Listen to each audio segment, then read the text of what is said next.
Sir এবারে সাধারণ মানুষ যারা রয়েছে পুরো কল তারা ডিসাইড করে দিচ্ছে বঙ্গ টিভি কি খবর করবে কি খবর করবে। তারা হচ্ছে তৃণমূল পোষিত কিছু গুন্ডা। যে নামেই যারা ফোন করুন তারা তৃণমূল পোষিত কিছু দুর্নীতিগ্রস্ত লোক। আইজিপি ফিরদৌস সামিন রিসেন্টলি একটা ঘটনার সাথে জড়িয়েছে, এই এটা কি কোনো তৃণমূলের ষড়যন্ত্র? একেবারে আমরা বলছি তো, অপেক্ষা করুন, ধৈর্য ধরুন, সব সত্য সামনে আসবে। উনি ভেবেছিলেন গায়ে কালো কাপড় জড়িয়ে নাটক করলে পরে লোকে ভাবে খুব পক্ষে যাবে। আসলে উনি এখন পালিয়ে যাওয়ার পথ খুঁজছেন। উনি চাইছেন একটা সাংবিধানিক সংকট সৃষ্টি করে রাষ্ট্রপতি শাসন হোক, তখন উনি বাজারে বাজারে খোল করতাল নিয়ে কাঁদুনি গাইতে পারতেন। তিনি কাল্পনিক তত্ত্ব খাড়া করেছিলেন, অনুপ্রবেশে ভরে গেছে পশ্চিমবঙ্গ। আজকে কেন উনি বুক বাজিয়ে বলছেন না, যদি সাহস থাকে, যে অনুপ্রবেশ নেই? দেখুন, আমি আমার অপদার্থতা প্রমাণ করে দিয়েছি। যেহেতু আমি আমার অপদার্থতা প্রমাণ করে দিয়েছি, তখন আমাকে অপদার্থতার আড়াল করার জন্য অন্য লোককে দোষারোপ। আর এখন ওই তথাকথিত কি প্রকল্প চালু করে এমন বিপদে পড়ে গেছেন যে ওই টাকা জোগাড় করতে গেলে পরে তাকে তো বাজারে বাজারে সমস্ত তৃণমূল কর্মীদের বিক্রি করতে হবে। এই সমাজে দুর্নীতিগ্রস্তরা আতঙ্কিত, এবং তাদের আতঙ্কের বহিঃপ্রকাশ হচ্ছে এইরকম কাদা ছোড়াছুড়ি করা। এর বেশি কিছু না। যারা ভাবছেন কাদা ছুঁড়ে তারা নিজেরা খুব উল্লসিত হবেন, তারা নিজেরা কাদা মাখামাখি করে উল্লসিত হন। এর বাইরে কিচ্ছু বলার নেই। বঙ্গ টিভিকে রোজিনা রহমানকে ফোন করে মানে বেশ অশ্রাব্য ভাষায় গালিগালাজ করছে, আমাকে ফোন করে অশ্রাব্য ভাষায় বুঝতেই পারছেন, যারা অশ্রাব্য ভাষায় গালাগালি করে তার সমাজের কীট। এই সমাজের কীটদের নিয়ে কি কোনো আলোচনা করা উচিত, না তাদের কথা কোনো উত্তর দেওয়া উচিত? আমি তো মনে করি না যে সমাজের যারা কীট তাদের সম্পর্কে কোনো রকম আলোচনা হওয়া উচিত। হঠাৎ করে ভোটের আগে এই ধরনের মন্তব্য। ওরা ভেবেছেন এইভাবেই ভোট জিতবেন। ভোটের বৈতরণী পার হওয়ার ক্ষেত্রে দুর্নীতিগ্রস্তদের অনেক দুর্নীতি পন্থা আছে, এটাও সেই রকম দুর্নীতির একটি পন্থা। এছাড়া এটা তৃণমূলের কালচার, তৃণমূলই তো চিরকাল তাই। নতুন কি হলো? তৃণমূলের কালচারই তো তাই।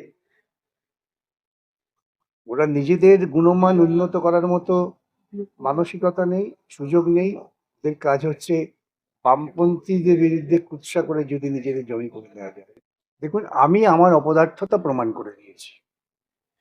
যেহেতু আমি আমার অপদার্থতা প্রমাণ করে দিয়েছি, তখন আমাকে অপদার্থতার আড়াল করার জন্য অন্য লোককে দোষারোপ।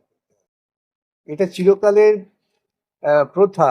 মানব সভ্যতায় যারা একটু অন্ধকার জগতে চলাফেরা করে তারা এটাই করে। আমি চুরি করিনি, ও চুরি করেছে, সেই রকম আর কি। নির্বাচন প্রক্রিয়াকে স্বাভাবিক সুন্দর করতে গেলে পরে একটি রাজ্য প্রশাসনের যেটা প্রাথমিক কাজ, সেই প্রাথমিক কাজটাই করতে পারেননি।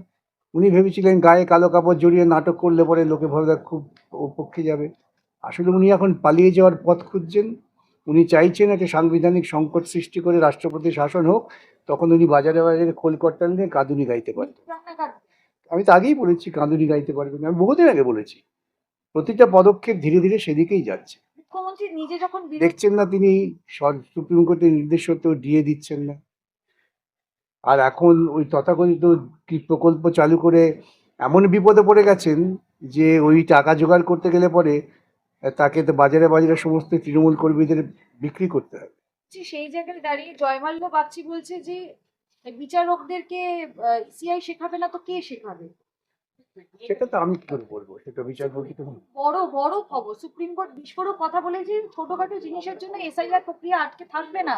তারপরেও কপিল সিব্বল ওটাই তো, মন্তব্য করেছে। ওরা ভেবেছিলেন ওই কালো কাপড় জড়িয়ে হাততালি নিয়ে আমরা অনেক কিছু করে ফেললাম, এখন দেখতে পাচ্ছি বিপদে পড়ে গেছি। তো এই কালো কাপড় যে কাদার গাড্ডায় ওদের ফেলে দিয়েছে, সেখান থেকে ওরা বেরোবার চেষ্টা করতে পারছে না। স্যার একেবারেই শেষ প্রশ্ন, মুখ্যমন্ত্রী যখন বিরোধী ছিলেন তিনি নিজে কিন্তু এসআইআর এর তত্ত্বটা শুরু করেছিল, বলেছিল বুড়ি বুড়ি।